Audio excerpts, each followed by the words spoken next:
মুসলমানদের একজন মুরকাশ ইমাম থাকা প্রয়োজন। সুবহানাল্লাহ। দ্বীনের হেফাজতের জন্য এই দ্বীনের মধ্যে আল্লাহ তাআলার পবিত্র দ্বীন রাসূলুল্লাহ আবশ্যক ঠিক কিনা, এই দ্বীনকে রক্ষা করার জন্য একজন মুরকাশ ইমাম থাকা প্রয়োজন। ইমাম কবুলীয় প্রসাদ প্রত্যাশিত হইলে চলবে না। ইমাম থাকতে হবে ইমামের মতন। ভয় করবে তাকে, আদর্শ থাকবে কার?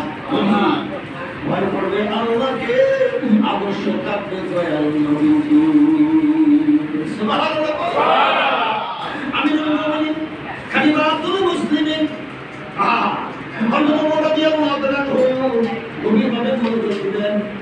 ইমামের দায়িত্ব দিবার দায়িত্ব দিয়ে কলমা বসে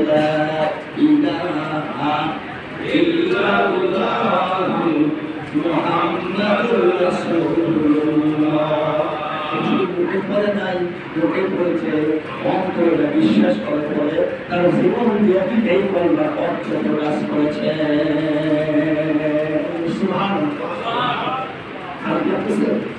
সময় মতন সুন্নতের সময় দিনের সমাপ্তি ভাগায় বুঝলাম করে আসিত। আল্লাহ হায়াত রাসূল বলেন আমি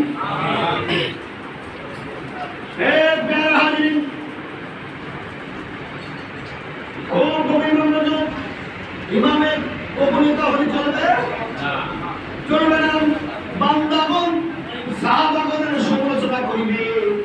বান্দাগণ কখনো নবীদের সমালোচনা সম্পন্ন হতে পারবে না। সমালোচনা করতেছে আছে না? সাহাবীদের সমালোচনা আছে না? এর মধ্যে কিন্তু আছে। শরীফের মধ্যে একদল আছে সাহাবীদের নিয়ে সমালোচনা করে। অথচ একদম সাহাবীর সম্বন্ধে কেউ সমালোচনা করেন, আল্লাহি আল্লাহর কসম আপনি গন্তব্যস্থানে পৌঁছাইতে পারবেন না। কেন?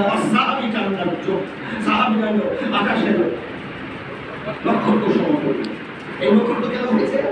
অন্ধকার মনে হলো, অন্ধকার রাত্রে, ঘন কুয়াশার রাত্রে আপনি সমুদ্রের মধ্যে ব্যবসায়ী জাহাজ নিয়ে আপনি দিক বিদিক হারাই ফেলেছেন।